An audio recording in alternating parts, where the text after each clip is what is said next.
Welcome everyone to this afternoon session. We're so excited to have you here with us. Thank you so much for your patience as we navigate through the joys and pains of technology. Definitely want to just thank you so much for gracing us with time during this global pandemic that we're all experiencing. But just wanted to take some time to introduce you to the series, first of all. Well, like I said, welcome to the CAAASA UCLA CCEE Advancing Equity in an Era of Crisis webinar series. The California Association of African American Superintendents and Administrators, or CAAASA, and the University of California, Los Angeles Center for the Transformation of Schools put this project together to support equity in virtual learning as we all shelter in place to prevent the spread of COVID-19.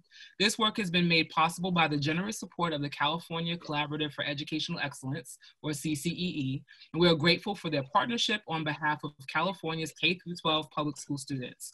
At the end of our live session today, I'm going to ask you to complete a survey to evaluate our time together.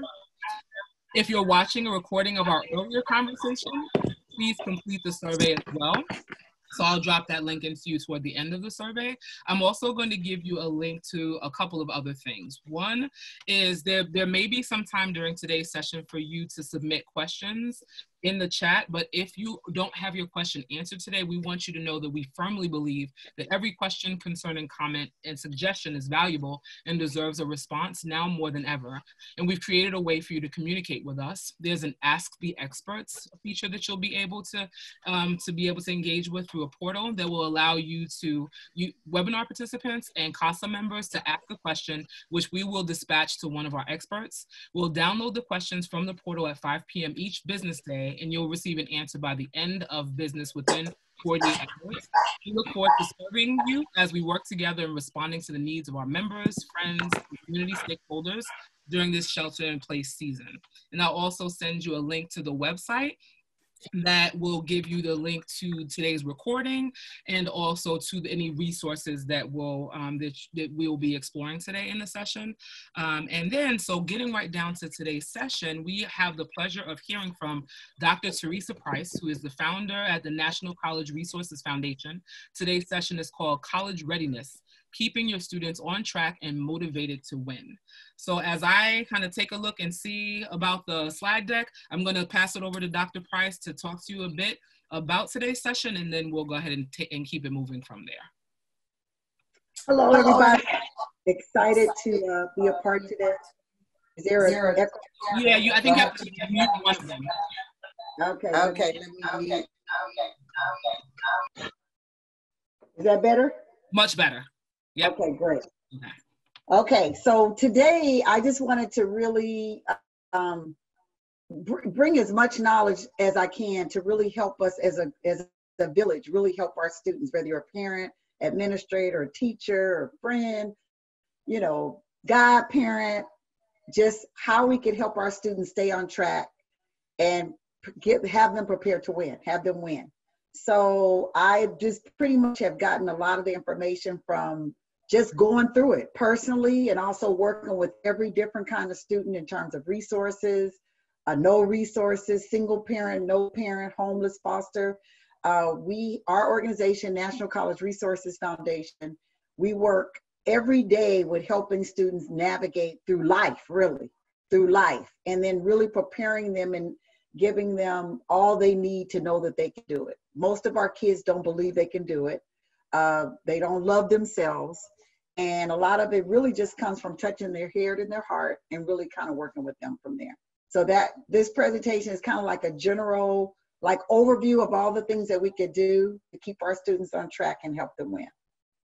I'm the founder of National College I guess I gotta say all that up. I'm the founder of National College Resources Foundation.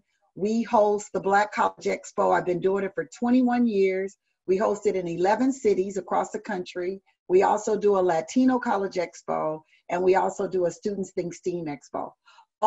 Everything we do, we have a movement enrichment program in which we work with students in schools to help them with holistic intervention, mentoring, college and career planning, college readiness, student athlete, internships and careers. And it's all really to create a build of college going culture and really helping our students connect to college careers and beyond. All right, thank you so much. So I was able to download the presentation, but it downloaded as a PDF. So I will go through, like I'll share my screen and then you can just kind of let me know when you want me to transition to another screen. Okay, no problem. Let me go ahead and do that. Yeah, I said I don't want to mess anything up. I see where I have it. All right, so did you want to go to the next slide or? Yeah, because I pretty much said it's just keeping your students on track and motivating them to win. Okay. So I just know that like all of us, if not most of us, and I say that because, you know, there's all kind of parents and all kinds, but all of us, if not most of us, want our students to win. And when you have a child and you look into those eyes, you guys, you know, it's like you can't help but want the best for them. Most teachers go into teaching because they want to inspire students and help them learn. Same for most administrators. They want to create a college-going culture and develop future leaders really that are ready to take over and change the world. We're going to move on to the next one. Let me see if... Can you see that on your end? Yes, yes. Okay. So just as I always compare a lot of things to sports, and it's just like winning in sports, championships, it really takes a team to win. And when you look at it, I say the first thing you have to think about is, I think more important than anything is we have to engage all parties. And that's when you talk about a village, you want to engage everyone, the student, the parent, the teacher, the counselor and or administrator. And in some cases for us, our students might not have parents. So it might be, you know, the foster home they live in, or they might live with an uncle or aunt or with a friend.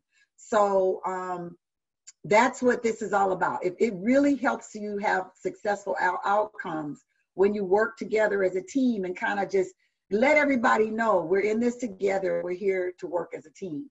So for students, you want to find out, look, I'm a little bit under, making sure I can move my, yeah, okay. For students, the main thing too is the passion. I think if we really took the time to find out what students are passionate about, you'll find that you could use that and build on that to help them be, you know, successful. So when I say that, I'm thinking some students are into computers. Some people like building, taking computers together, taking them apart, putting them back together. Engineering, fashion, media, sports, athletics. Even as student athletes, they have a passion for that, but they never think about not just playing, it's all the other things around athletics that you could do if you love sports like that. So I think that this is where you start to engage the students when you work with them from what they're really passionate about. Now for parents, make sure you let your students' teacher, if you're a parent on here, I always say let people, even as a parent, I always make sure that I let my counselor and my son's teacher know that my kid is college bound and what can I, and let them know kind of what they're into. And then let them know also that, what do you need from me? It's kind of like, what do you need from me? Because I want to be involved. How can I help to make sure that we have successful outcomes with my child? You know, how can I help? Instead of just always just like, oh, you know, you do. No, what can we do as parents to help in this process? And that's kind of what that's about too, because then if you think about it, we're all in this together. So that's what it also takes to win championships. You can move to the next one too. So I always want to talk about college planning. I always say it's different than college readiness. So when you think of college planning, it's all the things that's doing the planning part. You know, the planning, you know, choosing a major, student goals, a college fit and size. Does he want to go to in-state, out-of-state? Activities, what's happening at the school? What are the offerings? What are the costs? That's more in the college planning. Even when you go to you do campus visits, that's really important. Even the campuses that are right here, that are right close to you. It doesn't always have to be out of state. It can be a college that's right down the street. Have you ever went to the school, the community college, right up the street from you, or the 4-year college that's in your neighborhood? Because we all live where there's some college that's close to your house. Maybe that might be a great thing to do in terms of taking the student, or if you're administrator or teacher or counselor, organizing a college trip where you just take them on the campus just to be on the campus. Because it is about that whole feeling of it, to feel how it is to be on a college campus. There's a difference. And then when you talk about college readiness, it's all the things it takes to get ready for college. So college readiness is, you know, the SAT, ACT preparation and testing, essay writing, for college admission, the scholarships, searching for scholarships. And I always tell people, scholarships start as young as 4th grade. A lot of people don't know that. There's scholarships available for 4th graders, yes. Usually in the STEM field, but there's scholarships available there. Also grades, naturally, you know, making sure your grades are understanding the importance of grades. Study habits. You know, a lot of our students don't know how to study. We just assume they know. We just take it for granted that they know. But have we ever just talked about study habits? Have we ever just done just a, you know, workshop on study habits or an assignment of the day on study habits? Because study habits is going to be very important as they navigate to college. A lot of our students, we find that first year is very, very tough because you're leaving an environment of being told what time to wake up, being told what time to be in class, being told when you turn in your work. In college, they're on their own. If they don't wake up, they don't wake up. If they don't get there. So we have to kind of start to, you know, help them in learning those study habits now. And I think that's a lot. I think we put a lot of onus on thinking they're just going to get it as they mature. I say hold your kids' hand till they get to the junior in college. After they become a junior in college, then you're fine because they're going to be in their major. And I just see students making a complete turnaround by the time they get to their junior year. Also, financial aid, that's very important. Understanding the financial aid forms, what it takes in terms of, you know, how it's broken down. You know, you got 3 forms of financial aid. You know, you have the need-based, then you have the merit-based, so need-based based on income, merit-based based on grades, and then you have what you call need-blind. A lot of us don't know about need-blind scholarships, but there's over 35 colleges that offer need-blind. If you meet a certain income level, and in case it just went up, I think to 105,000, 120,000, you automatically, if you qualify to get into a Harvard or Yale or one of the baby Ivies, you automatically go for free. And even if you take a school like Harvard, you only pay 10% of the cost to go to Harvard. So if it's 250,000, you're going to pay 25,000. So just rough. Okay, go to the next.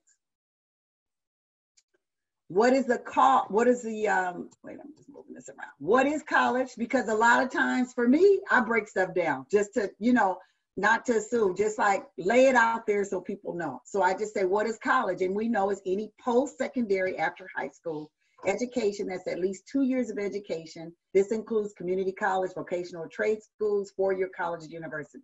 Students who go to college, I know we know this as educators or as, you know, professionals.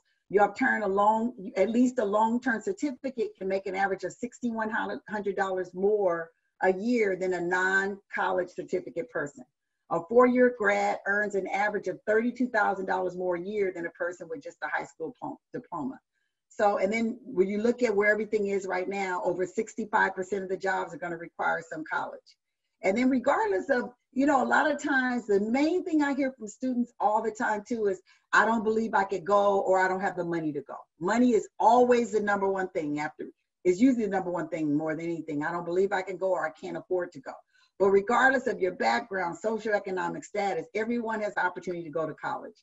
Even if your grades weren't always perfect, there are colleges out there that have bridge programs. I work with a school right now.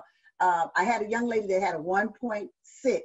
She couldn't get accepted anywhere. I was able to get her into one of the colleges. She went through the bridge program. She was able to receive college credit as a part of the program. And actually, I have a few students that happened to last year. And they automatically was accepted as a part of them going through that program. And they're doing very well in school. So that's it. Also, when it comes to disability, if you have a kid with a disability, there's disability resource centers at every college campus in the world. So that also, so in that case, you can make it through. So in most cases, the funding is available to help the student to go for the resource for the disability student. There's a lot of funding out there that a lot of people don't know about, where their college education can be 100% funded too. And a lot of people don't know about that. So I wanted to share that as well. Now you talk about the types of colleges. As we know, we have the community colleges, the 2-year colleges, although some may take longer depending on the number of classes you take. They offer associate degrees and certificate programs. What I love about the community college system now, especially in California, and really it's developing across the nation, is They've become our certification program. So you could go where, you know, I have a nephew that went to culinary school. He ended up with $105,000 worth of debt. He went to a private school. He could have gone to a community college right now and not had any debt. And also with the promise, a lot of kids don't have to pay anything. So that's a lot of the certification programs where you could actually go for 6 months, 9 months, you know, and even some of the like CTE training. Now you actually can get certified in 6 weeks or 9 months, or, you know, there's all those programs. So it's a lot of things to help us build that middle class. And so that's another thing we have to think about. A lot of students, you know, I used to think that when you think about community college, when you were back in the day, it was like you just wanted to say you were going to college or you were doing something because you didn't know what you wanted to do. So people, you're not, you know, parents would be like, I don't care what you do, but you're going to do something. You're going to go take a class or something. Well, now what I want to do is make sure we encourage our students to go with a plan. Go back, tap into that passion that we talked about and see what are some of the things that are available. You know, I think about another student who worked with prints. Actually, she had an AA degree she got from community trade, what's the trade school? Trade Tech. She went to Trade Tech and she got her degree in fashion. She was able to get a job with that degree. She ended up working for Prince, doing designing stuff for him and being the first African-American female to do board shorts for Maui and Sons, which you know that label. So it's like there's so many opportunities. It's just like we need to just make sure our students we need to be skilled and trained in something. You know, it's just not even just about the degree. You got to be skilled and trained in something. So I wanted to talk about that. So, you know, the different things, you know, bookkeeping, you got culinary arts, students may attend part-time, full-time.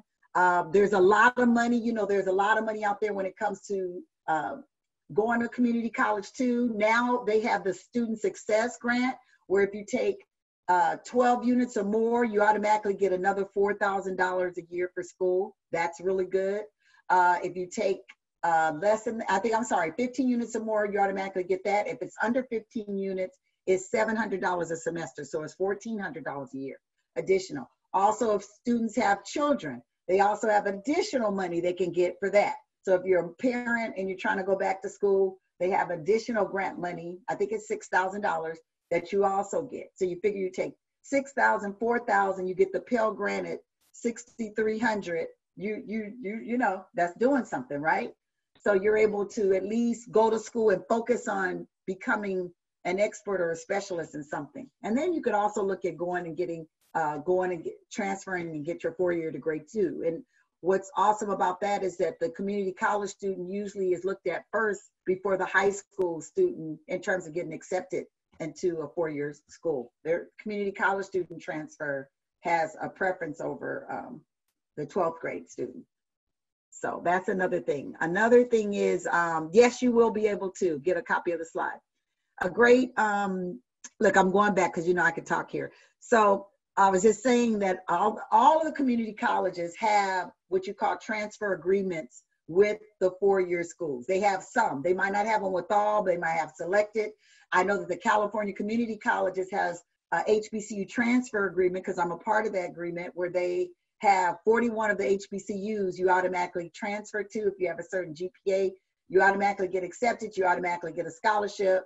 And it's just a great program to be able to, and it saves money.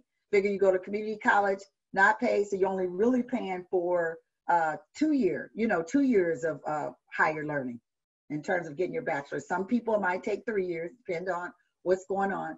And then you have the 4-year colleges that offer the bachelor degrees, Bachelor of Arts, Science, Master's degrees, the Juris Doctorate, Doctor of Medicine. I made a little mistake there. And also the PhD, Doctor of Philosophy. So those are the 4-year colleges. What I also see in working, we have a lot of partnerships with a lot of the colleges. We just did one with this, and we have a lot of partnerships with colleges. And what I notice is they all have partnerships with other schools. You know, they have a partnership where you could get your master's in a 5-year program. So a lot of them have those kind of programs too. You're interested in going into law. I know FAMU has a program. It's a 5-year program. you automatically get accepted to law school. So, you know, there's a lot of colleges though. Most of the colleges have some kind of articulation agreement or partnership with a lot of other colleges. They may offer a specialty. Is there support for students more so on the East Coast? There, you know what, there's support for students everywhere.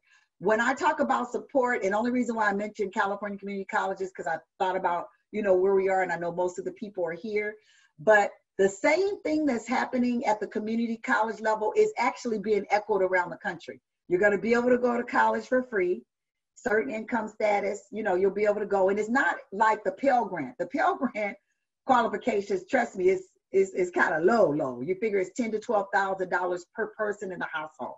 That's how you have to figure. So if you're a family of two, you have to be $24,000 under to get the full Pell Grant. That's just kind of a good way to say $10,000 to $12,000 per student. If you just wanted to have a feel, do I qualify for financial aid? But don't let that, when it comes to financial aid, don't let that like deter you from doing like a USC or another, like an NYU. So you're in New York, I'll say that, like an NYU or a USC. It may be $65,000, $70,000 a year to go.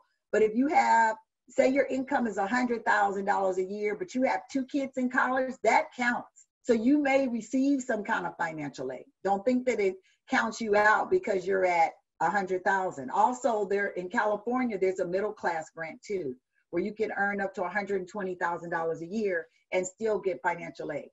So, okay, you can move to the next one. Also, okay, major, I know we all know, but I just don't like to assume again, a major, what is a major? You know, a lot of times if we're parents on here, or if you're, you know, have a college readiness class, this is just like something just simple. What is a major? A group of courses that focus on the shape of student skills, development, and experiences. A major should interest and excite a student. See, that goes back to passion again. Because when you're passionate about something, we all know we're all in. You're all in. So it would take a significant amount of their academic time and energy. So you don't want people going to school also just for money. You want to go for what you're really passionate about. You just got to find a way to make money in it. Always say, could just find a way. Majors, you know, can be biology, computer science, engineering, psychology, business, physics, physical therapist, occupational therapy, gerontology, sociology, and so on. I wanted to also, I was thinking, we're falling short right now. So if I had to encourage anything, I would say STEM, you know, people look at, I say STEAM. Our STEAM is science, technology, engineering, arts, agricultural, aerospace, aviation, aerospace, and math. Because you just think about it, it's just, I just feel like most people, when they hear that, they just think about engineering. There's so many fields in STEAM. Oh my goodness. You know, even when you think about the young lady I was saying worked for Prince, that's a STEAM field. I mean, because you got to have an art side with the engineering side. So when you know, a lot of the things fuse together. The cars couldn't be beautiful for our, you know, our mechanical engineers. They have to have design. So you have to think STEAM is where it is, and America's falling short over 5 million workers in terms of being prepared. We don't have enough people prepared for the jobs that are out there and available. We're so far behind, and there's a lot of jobs that are unfilled right now because there's not enough people going into that field. And especially when it comes to minorities, Black and brown, and women, it's a huge gap. So that's the reason why, even for us, we started a Students Think STEAM, because I want students to think STEAM. So we have to be really creative, and I encourage you educators, whatever you could do in your classes, or if you're a principal or administrator or counselor, or even a parent, what kind of things can you do to engage your students in STEAM? You know, just to give you something creative. So we have we call it a STEAM mobile on wheels that pretty much travel through low resource communities. Inside that STEAM mobile, we have 9 Mac computers, 3D printers. We have a gaming station because we know kids have gaming. And it's just all that, though, is just to engage them. We teach about 21 different curriculums, everything from coding, programming, solar energy, you know, how electricity is made. But we try to make it fun and engaging. So that's a way, because you have students that they don't even know what the STEAM or STEM even stand for. We found that 98% of the students we interact with don't know what the acronym STEAM or STEM stands for. And we talk about it all the time. But I think if we look for engaging ways to show that, then they'll remember. They'll remember it. Because remember, we're preparing our future leaders, you guys. We want to leave here knowing we're going to be okay. So choosing a major, we suggest a student, are you going to the different schools? Yeah, we go to different schools. Bailey, Southern California, because we have to toggle this steamobile on wheels is on a trailer, so we have to pull it. We also, another thing we just had to, we're working with the Tuskegee Airmen too. So the Tuskegee, if you guys know Chauncey Spencer, look up history. He's the reason why the Tuskegee, he's the one that met with President Truman to have the Tuskegee Airmen be a part of that. And so his son, Chauncey Spencer Jr., is leading our STEAM program. So we have a Tuskegee Airmen on Wheels. It's a museum that will travel also through Southern California. It's just something we just wanted to do to try to engage. There's a huge shortage in the whole aerospace aviation field. So we wanted to encourage more astronauts, more aviation, more of that, especially of color. I mean, it's like a huge gap, huge. When our flights were getting canceled before this, yes, we do work with Northern California too. When you go on a flight before all this COVID stuff was happening and your flights were getting canceled, that's because they couldn't find a pilot to fly the plane. So even in that, you just don't think, because we all in our little worlds, but that's why there's a lot of the pilots are retiring and they don't have enough pilots coming up to take those jobs. It's going to be a huge gap. Also know, and when it comes to majors, it goes back to what I talked about. Know their interests, what you love, who you are, what makes you you. Because I think if we all tap into who we really are and what we really love, oh my goodness, you'll be a smile every day going to work. I love what I do. I was in the entertainment industry for years and I love that, but I love helping people, and I was able to fuse that together, and I just love helping people. So you have to find what your purpose, like what your passion is, and they tie together, passion and purpose. Also research, check out the majors. Sure would be nice if more businesses would dream class. Yes, we are totally open. Look, this whole new learning thing, we've had to become experts in virtual learning. So the guy that runs our program, he's 25. He graduated from Long Beach State. He's an electrical engineer. He runs all of our STEM programs and all of our virtual learning. So I wanted engage your young people as much as you can in the process too. That's why I love the peer-to-peer learning and all that. That's all really good because it allows them to engage with each other. But also research majors and see what's out there and available, because there's always Don Harris, who was on Different World. You guys know Don Harris. Don Harris is a good friend of mine. She was sharing with me that she created her major when she went to college. So a lot of times you think that you have to be such in a box. No, you can create whatever you want to create. Nobody says it has to be what it is. She created her major for theater, and they didn't have that at her school when she went to college. So, I always say that too. If you don't see it, create it. Do your homework and see what jobs and careers exist. That might be a great task for students to just find out what they love, and not doing a personality kind of thing with them too, to see what comes out in their, like where they'll be matched up. Because a lot of our students might not know what they want to do. But I think the whole thing of them discovering who they are, that's an awesome feeling. And it's very motivating when you discover it, and then you have a discussion about it and you talk about it in the class.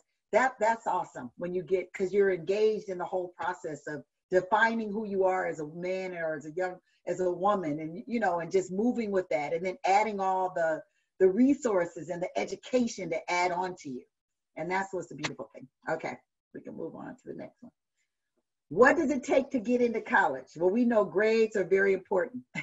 And I have seen so many scenarios. I have a student I was just working with last week. She had a 4.3, but her test score was a 790.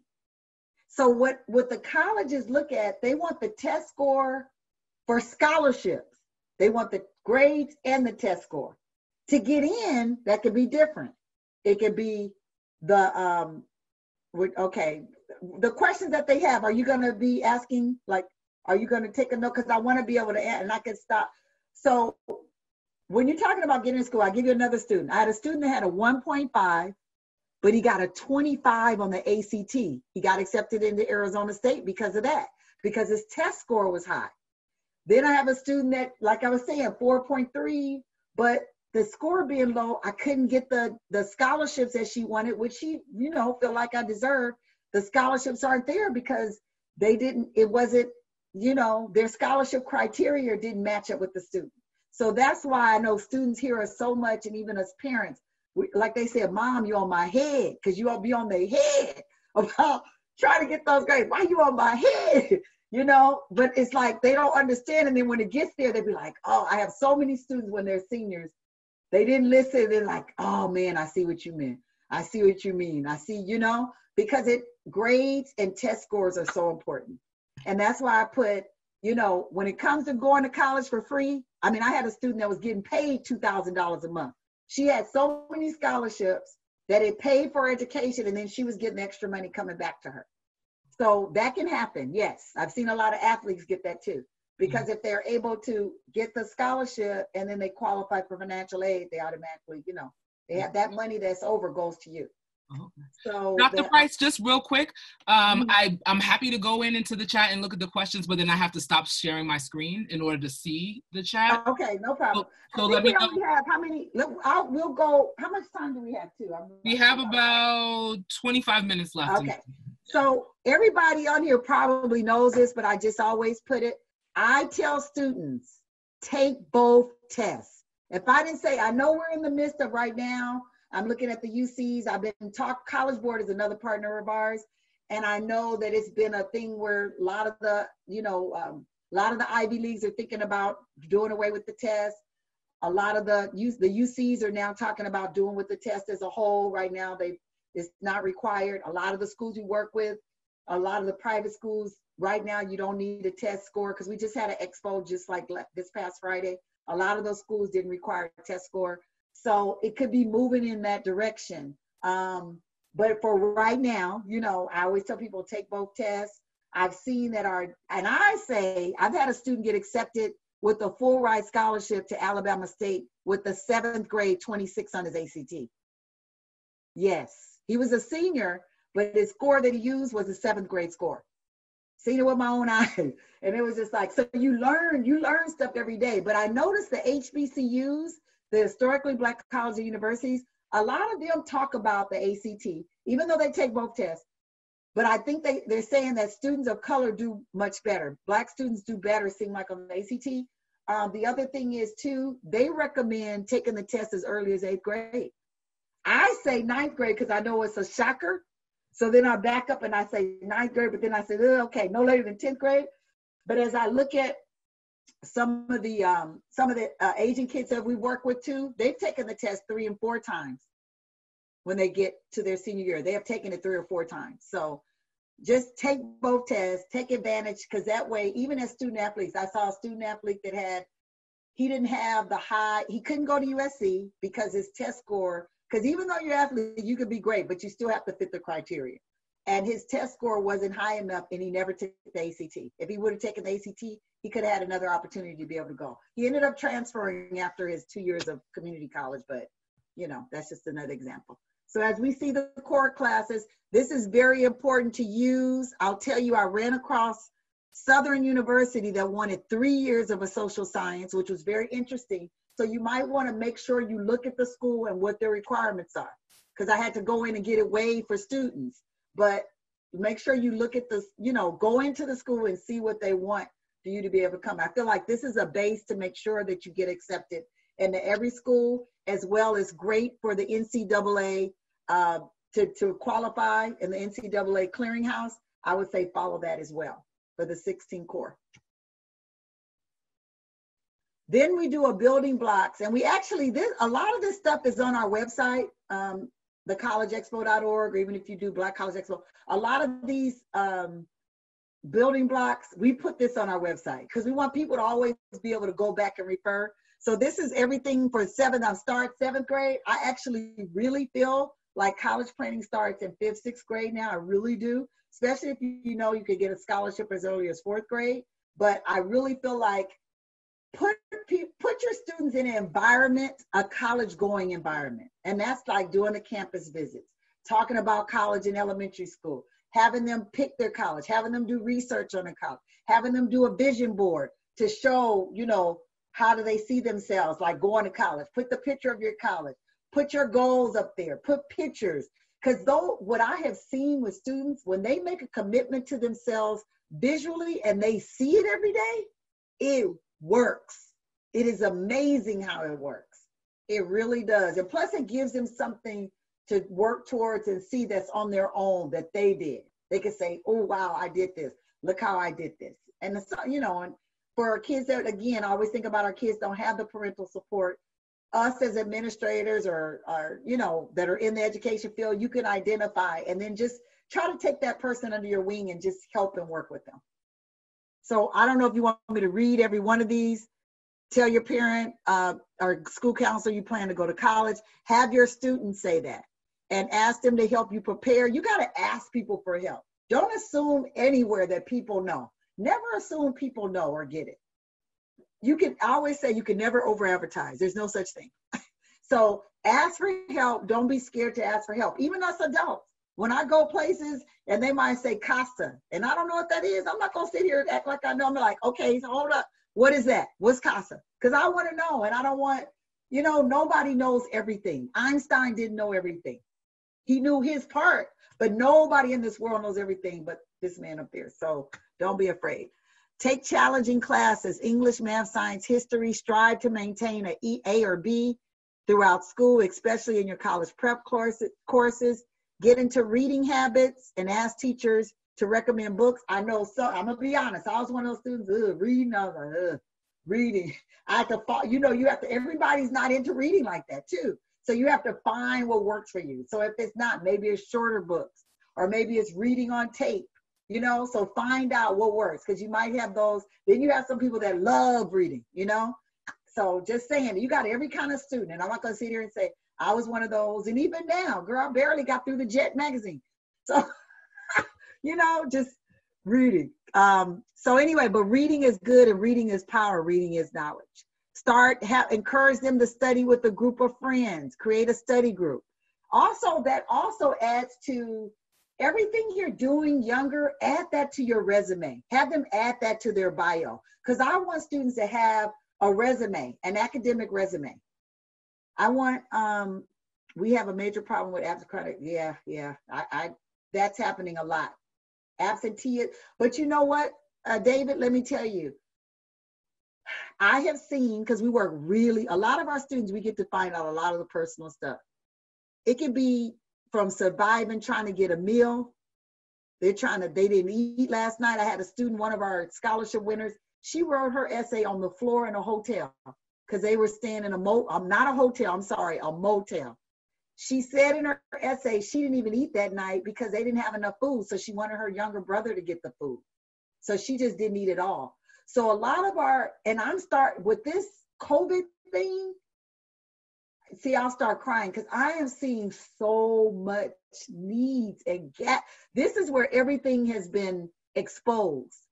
People that were living in motels, people living in their car. I have a family of 10 people. Is it 10? 7 kids. They're living in a car. The mom had to separate them to different households because she only wanted to have 2 kids in the car. So she's sending the other kids off to wherever they could stay.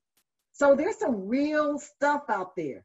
It is, you know, we assume everybody can do virtual learning, but they might not have hotspots. They might not have internet. They might not have a computer, or the computer might be janky, or the plug might not work, you know, just like us today, trying to get it going. Can you imagine a student just, you know, we're breathing, I'm praying like, okay, God, okay. You know, I'm saying, can you imagine though, a student trying to figure it out and not knowing, and this is all, it's just like thrown into your lap. So a lot of times with the absenteeism, they might have to stay home and take care of their siblings because their parent have to work, or mama might not have came home, keeping it real. And our notice with our students, they know what they went through. They don't want their little brothers and sisters to go through that. So they end up taking on the parental role and being the parent. So a lot of times with the absenteeism, it's a lot of other factors going on. because sometimes I found that the school is their safe haven. I found that with our college students we've been supporting. A lot of them were homeless and foster. Being in college gave them a sense of normalcy. Now they don't know, have nowhere to go. I have a young lady on the East Coast in Philly living in a closet. There's some real, yes, a closet. There's some real stuff out there. So all of these things, if nothing else, if we don't get nothing else from out of this, we all have to be motivators for our kids, even when we're not motivated. Even when, and I say that because we're human, even when you're not motivated, it's something about motivating others that brings back good stuff to you. So I would just say, just know, we're in some real deep situations. This is a sense of normalcy. This is where it's gonna be. Don't think that it's gonna go back to where it was. Virtual is gonna be a way of life. The good thing is, it's gonna help our students who didn't do well in college because they weren't virtual learners, because in college, everything's pretty much online. You gotta check your portal. You gotta check your financial aid. You gotta see if you got your check. You gotta see your grade. You gotta see your syllabus. Everything is online. You gotta apply. That's where everything is going. So for all of us adults, it's just like, we used to it was hard for me. I remember, I'm gonna tell you something funny. When it went to email, I used to say, no, don't email me. Fax me. Don't email me. Because I was like, change, So I'm just like, we have to embrace it because this is where it is. So as we talk about the 7th graders, community service, oh my goodness, start students early. All that, as I was saying, the resume, community service. Think about it. I have a student that got $75,000 in scholarships. She was just a C student, C 2.5, but it was the programs that she led. She started a voting campaign. She volunteered for this. So it's not always the grades. People want well-rounded students. They want a student that can change policy, We don't want the same, we want to get better. So it's not, the volunteer hours are important. Community service, starting and leading something, start a new club, being an officer in a club. Those are all really good things. Apply for scholarships. I said, they start as early as 7th grade. There's one, the Angel Award, I put that there. There's a lot of other ones. If you just Google or search, 4th grade scholarships, they'll come up, you'll see them. Okay, 8th grade, as we know, so that's 7th grade stuff. Yep, Dr. Price, let us jump in really quickly just because we have about a little less than 15 minutes left. So let me know. Okay, so let's just go through. Go through 8th grade. I'll see if there's anything that needs to be mentioned. It probably isn't. Probably just a follow up. 7th grade, continue to participate in programs. You see this, ask your counselor or program representative about a summer academic enrichment program. For all of you out there, we do a STEAM summer program that is free. We have a partnership with Cal Poly. We take about 50 kids. We do 4. We do 1. So I'll give you more information on that. I'll give you all of our resources so you'll be able to, talk to, be able to use that. But anyway, all that. Now, one thing that I will say is scholarships, you cannot do too many. The SAT, see, it has here, start messing with it. 8th grade. You see, I mentioned it. Go to 9th grade. It's okay. We'll go. Volunteer hours are in there. Take college prep classes, 9th grade. Make sure you're A through G. Make sure, we should probably do games on A through G. Matter of fact, I think I'm going to start. We need to do games so they'll know it by heart. It's almost like figure 8 is double 4. Remember that? Those things. You need to do games with it so our students will really understand what A through G's are. Because that's going to help them with everything, get in all colleges if they understand that. It takes, again, extracurricular activities because they don't want to, they want well-rounded students. You can keep going. We'll go to 10th, see if there's anything there. Talks about the SAT. Take it again this year. Take both SAT, ACT. Talks about that. Form a study group. If you have a D in the class, retake the class. We do not want students to leave with Ds. Even though I know some districts, Ds are considered pass. We need our students to have Cs or better. Plus, you got to think about their next phase of life. They need to know that they can do it, and they can do it. Okay. Student athlete. 10th grade, if you're a student athlete, you want to play college sports, this is where you register for the NCAA clearinghouse. 10th grade. They could probably get a waiver if they qualify for free or reduced lunch. I just want to say that. Okay, 11th grade, pretty much the same thing. Take the test again, look at summer programs, the D's again, start college visits. I would start visiting college. It said look for expos, college fairs, just get acclimated into college, be a part, ask questions. Some schools will accept you in 11th grade. I will say that to you too. I'm a witness. Both of my sons got accepted in 11th grade to a school. So, okay. 12th grade, again, keep the A's on track. It's pretty much all the same thing. So financial aid, though, essays, all those are where it's really, really real and important. And when you're writing an essay, write from your heart. Tell students, write a story, something you overcame. Write a story. Tell your story. Tell your story. That's how they award. That's what the people, the readers, they're looking for. They want to know you. So tell your story. Okay. We could just go. That's okay. It's just, so these are some quick points. I'm just going to go through. This summarizes kind of everything. I always do a quick 15 points to summarize college planning. Good grades, test scores are your ticket to free money. Take the SAT, ACT 2 to 3 times. Always start studying before you take those tests. Don't just go in there and take the test. Start studying. Do some kind of class, or, you know, Khan Academy on SAT they have. ACT also has a preparation. They're free, really great programs. Start searching for scholarships that fit your profile. I put a few of the ones on here. A lot of people think that UNCF and Thurgood Marshall College Fund, you have to go to a HBCU. You don't. My son received one from UNCF. He didn't go to a HBCU. So I'm just sharing with you. There's a lot of scholarships out there, but just think about telling students to write. I would say at least, if they can search for 10 a week, if you can do 10 a week, just searching and writing essay. Start with a career essay and just cut and paste from there. Just, you know, putting it to fit whatever the scholarship's asking for. We have a partnership with Tallo. Tallo is, they have over $20 billion in scholarships. That's why we partner with them. All you do is access at tallo.com/NCRF and put in our code NCRF and 11111 6 ones, and you'll have access to $20 billion in scholarships. And then there's other resources and stuff on there too. Go to the next. I think make a list of colleges. Choose. Now on your FAFSA, you could fit up to 10 colleges on your FAFSA. So that means always tell students, don't just choose a few colleges. Do 10 schools. And even if you want to do more than that, you could go back in and change the schools again and do 10 more if you want.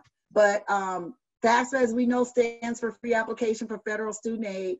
The Pell Grant has gone up a little bit this year with 6,761. Ooh, look, it goes up. It's gone up again. I think it went up to 6,300 and some change. Get involved. Visit campuses as early as you can, at least by 10th, 11th grade. Even if you could afford to go on a college tour, I would do that on the college tours. Get involved with your campus, join a club, play a sport, start a club, run for office, get involved in student government. Start working on your essay for 2 things, for your personal statement and for your college application and or for scholarships. A career essay is a really good place to start because you could use that, and always tell people how you want to give back at the end. Start working on your volunteer hours you've been doing in your community, and that's a good thing to include in your essay. Prepare an academic resume or personal resume. You know, I've had students come up with even a business card with their picture, with their whole little thing of who they are. That's another really good thing to do too. Very impressive too, to a college recruiter. Start thinking about what teachers, administrators, and community leaders you're going to ask for a recommendation letter. Pick people who will say great things about you. If you're a senior, start applying for colleges, you know, August 1. Proofread everything before you submit. As I caught that D on my DF. No, I'm just kidding. Then also look at applying to accredited private and independent colleges. You guys, just so you'll know alone, there are over 7,000 colleges in the United States and over 18,000 in the world. So there's a lot of schools. There's a fit for everybody. October 1, the FAFSA opens up. Start applying. Remember, you can select up to 10 schools. Your income that'll be used will be the 2 years prior. So for this year, it'll be 2018 that they'll be looking at, your 18 income. If you have a special situation, call the college and tell them you have a special situation. Don't be afraid to call to ask for more money. I have called schools for students. UCLA, I had a middle-class family. She got accepted to UCLA. I was able to get her the middle-class scholarship, which is another $1,750, just by calling and asking and saying they needed some more money. So don't be afraid. Start think, where am I? Okay, we're good there. Virtual learning will be the new normal, so get comfortable with it. Parents, you learn with your students, plus it benefits the students when they become college students. So that's pretty much, I think I'm at the end.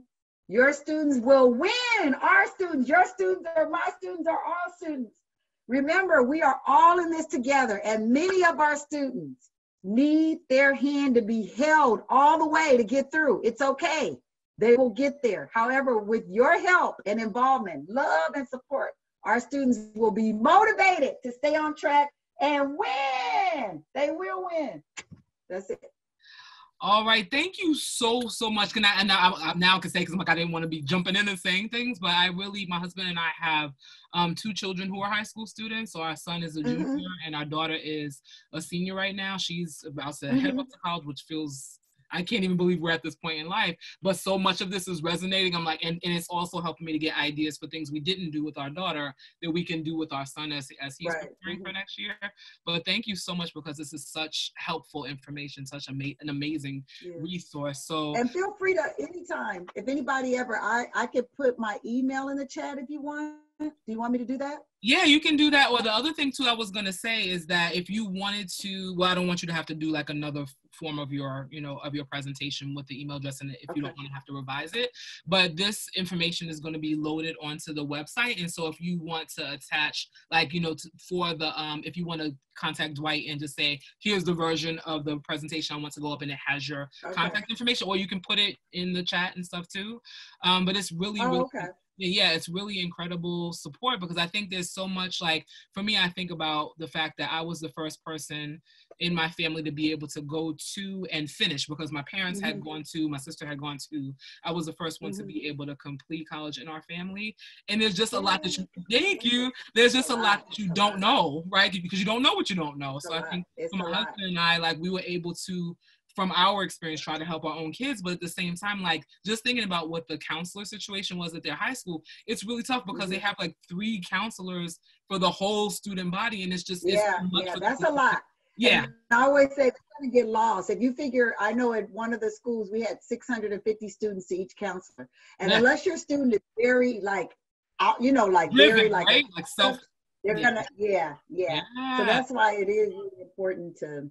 Yeah, whatever we can do, though, I always look at it as, I never want a kid to feel like they can't make it. So I usually give every kid my number. I just don't want them to feel, because they do feel like that, where they're out there on an island by themselves. Yeah, and it could be really scary, especially if they ended up like trying to go like further away from home, so then you have separation anxiety that you're navigating through. Like, there's so much to consider. We're fortunate in that our daughter, without us pressuring her, has chosen to go to school not too far from where we live. So a part of me was like, thank God when she decided that.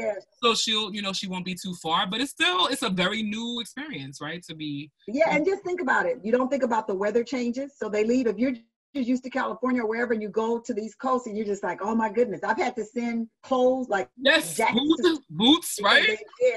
Yes. And then also think about it like this. I was just telling a student yesterday, like, I had a student said, I want to go to HBCU, but I also want to go. I said, look, go do your undergrad at one school and then do your graduate school at HBCU, or vice versa. Or I said, this is about, you can do whatever you want to do. Enjoy it now. Do it now.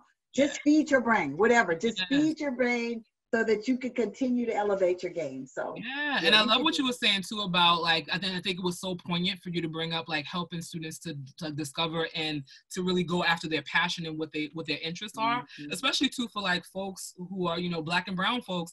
I know for my parents' generation, they were just like, no, you got to go for a major that's going to get you like a stable income and health insurance and a pension. And I was like, no, but I want to be a writer. Right? And my parents, that felt scary to them, because they're like, no, you need money. But I love that you really brought up that you have to know what you feel passionate about, and because you're going to be motivated to study those things that you feel. Right. I said, somebody got to do the film. Somebody got to do the TV. Somebody got to play the sport.